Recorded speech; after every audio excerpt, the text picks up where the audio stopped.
Hi tennis enthusiasts. In this video, I'm sharing with you a few of the movements I use when I'm warming up for a tennis practice or a tennis match. I always start with bare feet and a lacrosse ball, and I warm up my feet by rolling the muscles of the bottoms of the feet with the lacrosse ball. Gives a nice massage and gets my feet ready for the demands that the tennis practice will have on them.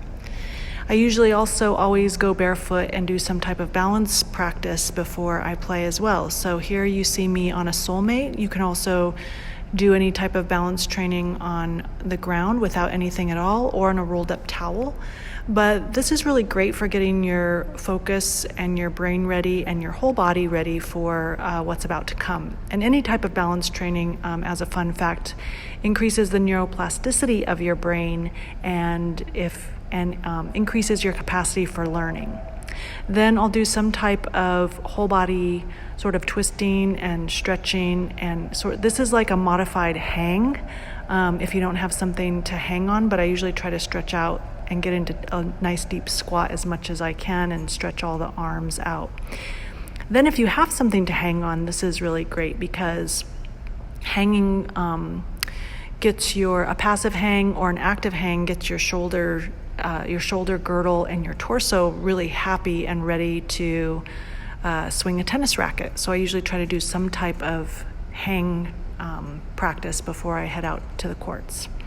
Then I warm up my entire shoulder girdle by getting close to a wall, or here you see me at a fence, and just doing some large arm circles, keeping my torso and my chest facing forward as much as possible, so you're just moving from the actual arm socket. So that feels really good, and my shoulders are happy as well. If you have a band, an elastic band or something, you can also use like a broomstick or something, but I just throw an elastic band into my tennis bag, and then I always have this available, which in addition to the shoulder rotations at the wall, you can add this or you can do this in place of. Either one or both are great. This sort of spiraling motion I really love. It feels really great in the shoulder socket, the neck, and the shoulder joint overall. Then I do these wrist warm-ups, which can be kind of a little bit of a brain teaser as well, but you clasp your hands and then you rotate the wrists inward towards your chest, and you just kind of have to monkey around with this to get the hang of it. But when you get it right, it feels really good on your wrists.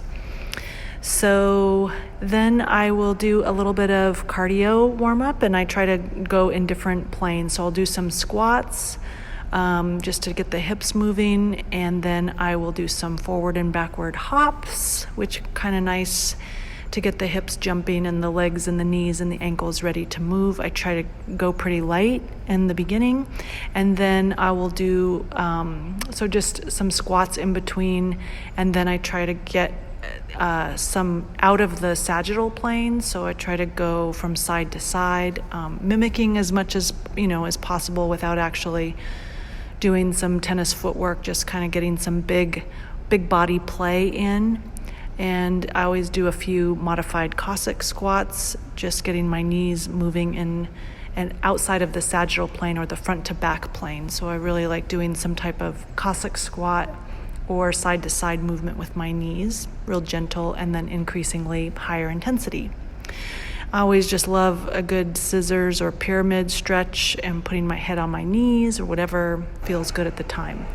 The couch stretch here is pretty important to me for my hips, so you want to make sure that you may need to modify this and monkey around with what feels good, but pushing your bum forward and your hip forward so that you feel a stretch not only through the quad but also through the front of the hip. So that's a really good one.